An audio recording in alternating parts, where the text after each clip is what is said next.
Nirankar Swaroop Kaleshwar महायोगीश्वरा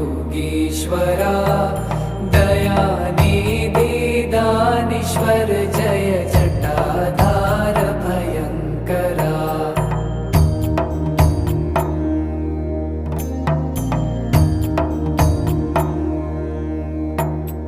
Shoolpani त्रिशूलधारी